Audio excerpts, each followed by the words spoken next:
Hi, my name is Cindy Rang with the Fabric Patch in Ephrata, Washington. You can find us at fabricpatch.net, and we are going to work our way through the Sunshine Block of the Month quilt.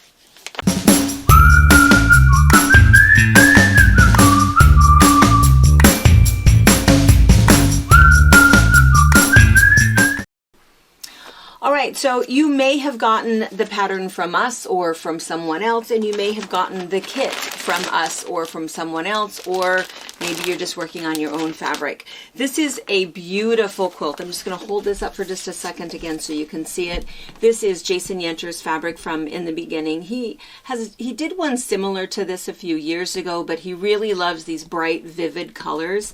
And what's really fun about his kit is that he also includes this fantastic border fabric, all of those really colors which are kind of rich, and what it is 12 different pieced blocks. All of the blocks are essentially pieced the same, and then they all have overlay with these really cool fusible web flowers, and then there's of course the mitered border. So what we decided to do is, rather than go through block number 1 piecing, cutting, pressing, block number 2 piecing, cutting, pressing, block number 3, we're just really going to do this in 3, maybe 4 classes, because what we think is that we're going to show you how to make the blocks.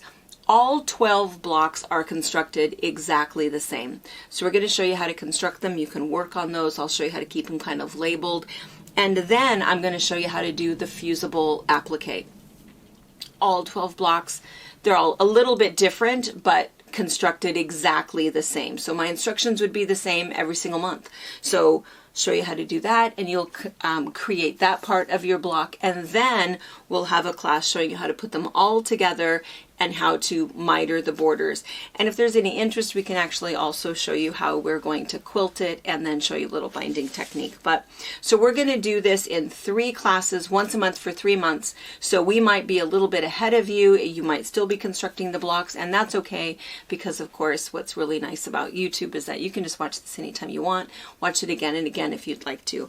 And of course this is my perfect opportunity to mention that if you haven't subscribed, we would sure like you to. That way you don't ever miss anything. We certainly do a lot of tutorials and classes, but we also have specials, we have live feed videos, and we do our box openings every Wednesday night and Sunday afternoon, and those are kind of a lot of fun. All right, so let's go ahead and show you. Again, I'm just going to very briefly show you what's in the kit. I think that most of us, that there's lots of shops around that are doing this block of the month. It's really been pretty popular, I think. So again, you might just have the pattern and you want to kind of do your own thing, and that would be great. Or I think all of the kits, you know, they tell us in the pattern how to put the kits together. So what you've got is you've got a collection of his really nice blenders in bright colors.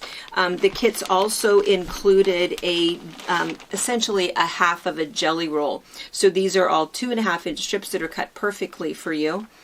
And then there's also all of your background, a bunch of the black, and then of course that really beautiful border print. So we're going to put all of these aside, and I'm just going to kind of walk you through this. The block is a full-size pattern, so it has all of the information you need and all of the patterns you need. So on the front, of course, is a full color picture. He kind of gives you some brief information about the way that everything is going to be constructed from start to finish.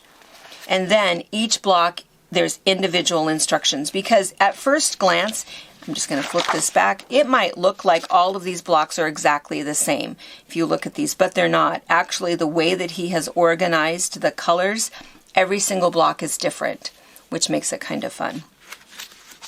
They're all constructed the same, it's just not that they're all identical.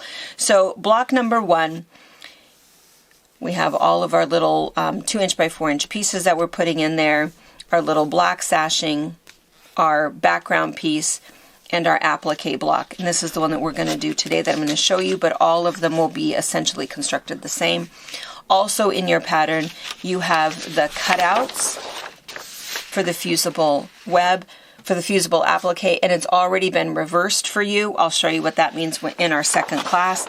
And then we have the guide for the layout, and in fact it even indicates where on the block this is going to go. So you can see that the fusible applique comes over the edge of the block. And then block number 2, constructed the same way essentially, just a little different colors, little different applique. Block number 3, block number 4, I'm just going to show you one more. Same idea. This one's block number 5, is that what that says? Little different applique, little different colors. Alright, so I'm just going to show you briefly, there's just a couple things that you want to know when you do this block. All of the cutting directions are really nice. Your background block is 10.5 by 10.5. All of your black is cut into 2.5-inch strips. So whether you're using it here for your block sashing, or if you're using it for your first inner border, or your binding, those are the only places you're using that black, and all of the black is cut into 2.5-inch strips. So if you feel confident pulling the black out of your bag and cutting the whole thing up, then you could go ahead and do that and just set that aside and pull it out as you need it. Your background, same thing. All of your squares are 10.5-inch squares. You could do the same thing and do some pre-cutting.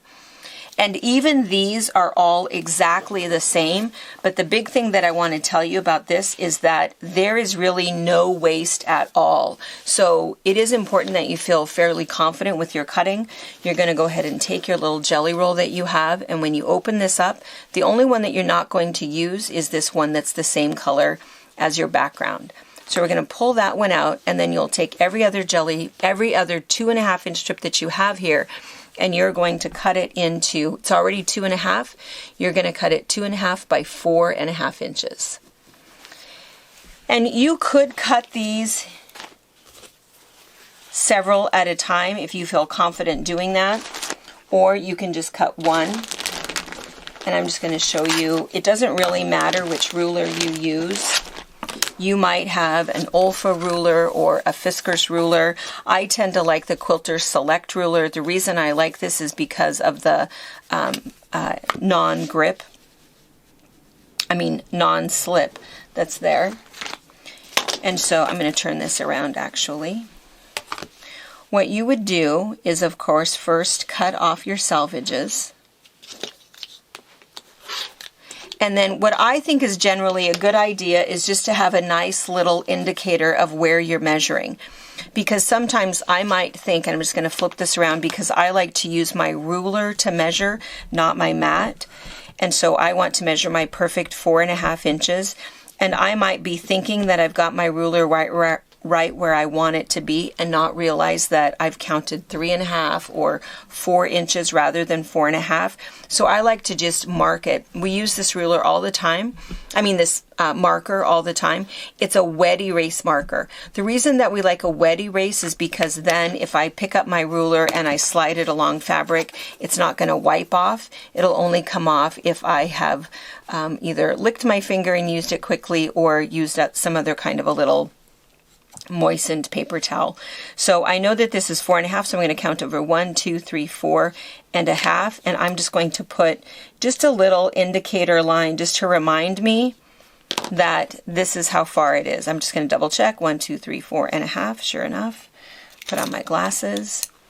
And then you can see that this is folded. So I know that I'm cutting 2 at a time. So I'm just going to line this up and cut it. Oh.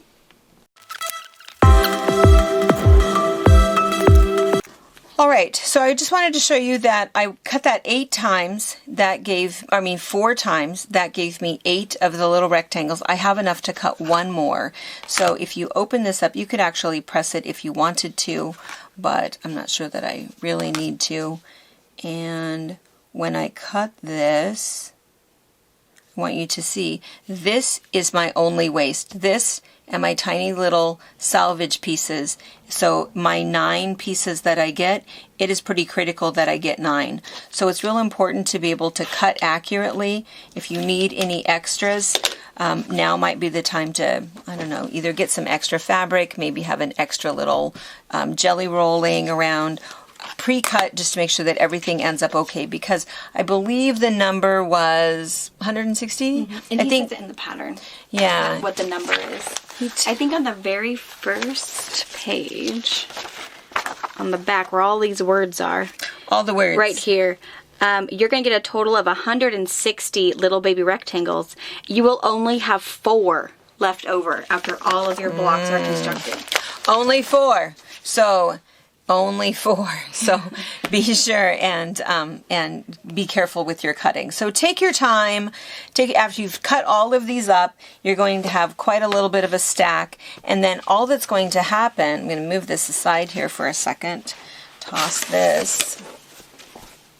All that's going to happen is his directions are really good. You're just going to pick out the ones that he has pictured and put your 5 together. 1, 2, 3, 4, 5. Sew these together. You do want to make sure that you've got your 1/4 inch seam allowance to make sure that everything stays correct.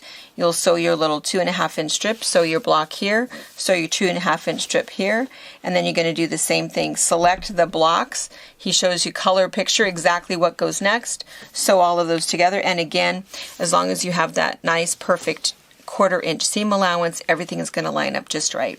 So this is block number 1.